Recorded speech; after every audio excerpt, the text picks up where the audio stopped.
Esto es Imagen Empresarial y me da mucho gusto saludar esta mañana a Mauricio Candiani. Él es un empresario, conferencista, presidente de Alenamanti Speakers. Creo que lo dije mal, es la hora. Mi querido Mauricio, buenos días. Qué gusto Bu- saludarte.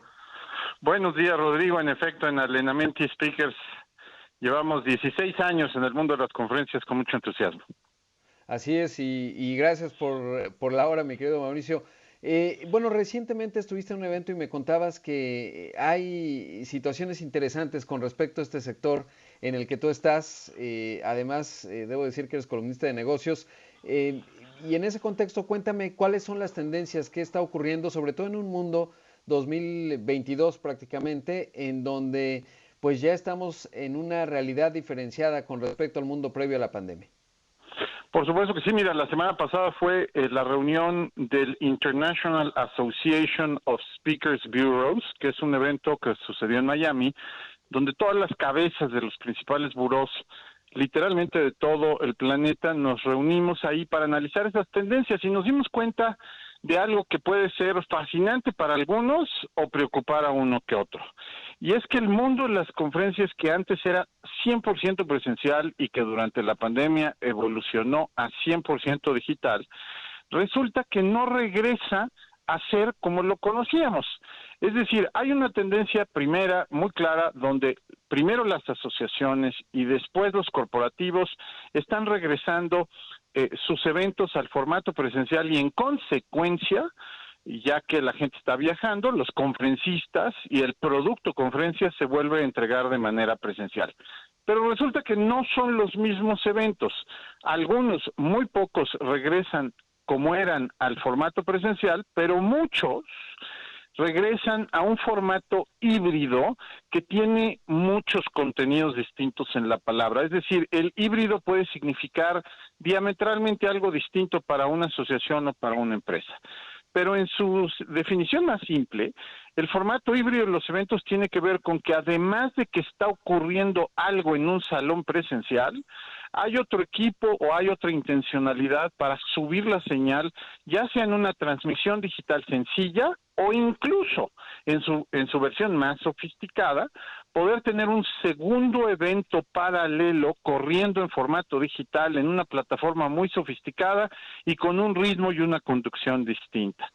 Pero lo más interesante es el tercer punto, que es que la pandemia nos trajo y llegó para quedarse una serie de eventos en formato digital cuyos economics, cuyas audiencias, cuyos formatos, diseños de tiempo y manera de vivir en forma interactiva la presencia en ese mundo virtual ya hizo sentido en el mundo virtual y se va a quedar ahí.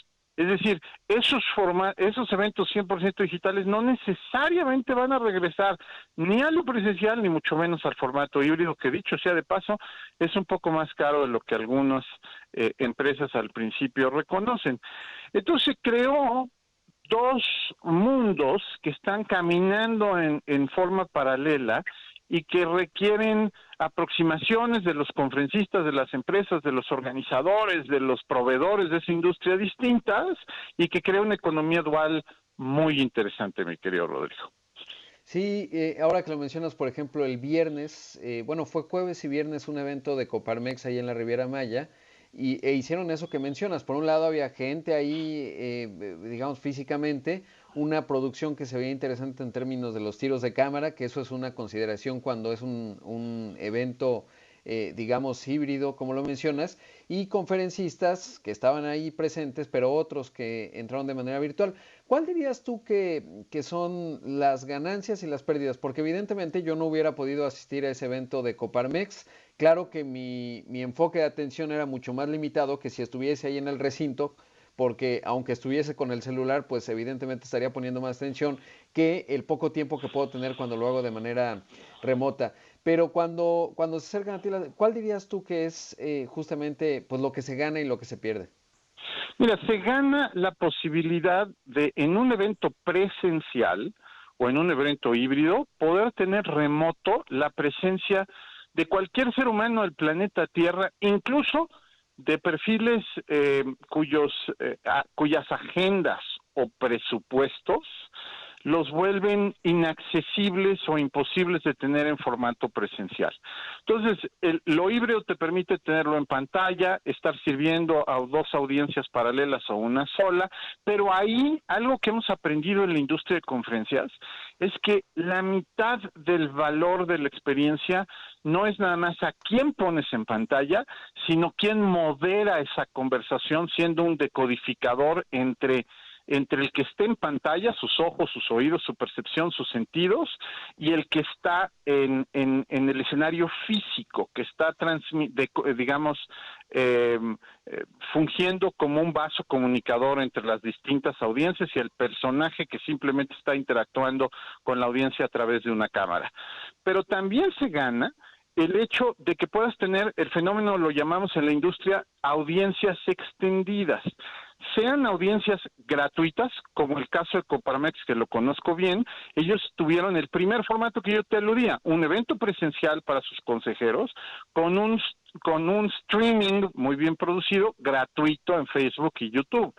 Pero si tú tuvieras un segundo evento en paralelo donde la gente en digital pudiera estar interactuando entre sí, entre los propios asistentes a lo físico o solo a los virtuales, tendrías que usar otra plataforma y tendrías que pensar tus tiempos, Rodrigo, de las presentaciones para los dos formatos.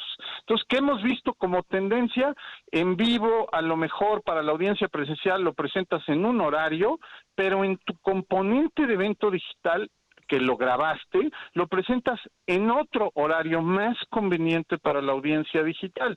Y al mismo personaje le pides que por favor se haga disponible para un Q&A en vivo en el formato digital. Entonces, toda esta flexibilidad a tu pregunta de qué se gana en muchas maneras de estar presentes. Pero ¿qué se pierde? Porque todo tiene, y lo dices bien, ganancias y pérdidas. Si las personas que están en los programas no desarrollan, no tienen ya por razón de sus actividades profesionales un manejo de cámaras, de audio, de enfoque al lente, de conciencia de que estás hablándole a una o dos o quizá tres audiencias en paralelo, digamos que el ritmo de la presentación, la forma en la que los conferencistas presentan, cambia radicalmente en el formato digital de lo que es en presencial. Y eso en la industria de conferencias, lo que discutimos los burós en Miami, nos ha dado una reconfiguración del inventario muy distinta, porque ahora resulta que hay conferencistas estupendos en escenario presencial, malísimos en escenario digital. Y hay otros conferencistas que resultaron unas revelaciones en digital, buenísimos, que no lo eran así en el formato presencial. Y por cierto, Rodrigo, muy pocos, y subrayo, muy pocos, se han vuelto extraordinariamente buenos en los dos mundos y además en eventos paralelos poder brindarle una experiencia interesante a los que están en el salón al tiempo que mantienen la atención sostenida a los que están en digital. Sin duda, clave esto que mencionas, Mauricio. Te mando un gran abrazo, espero que volvamos a hablar pronto. Es fascinante este mundo que se va configurando y sobre todo de retos significativos. Como mencionas, diría que la tecnología hay que invertirle cuando está haciendo este tipo de eventos híbridos y sobre todo pues ver cuáles son los códigos y formatos que son exitosos en el mundo digital. Te agradezco mucho, te mando un gran abrazo. Gracias, Rodrigo, que tengas buen día. Ahí escuchamos a Mauricio Candiani, el presidente de Alenamenti Speakers.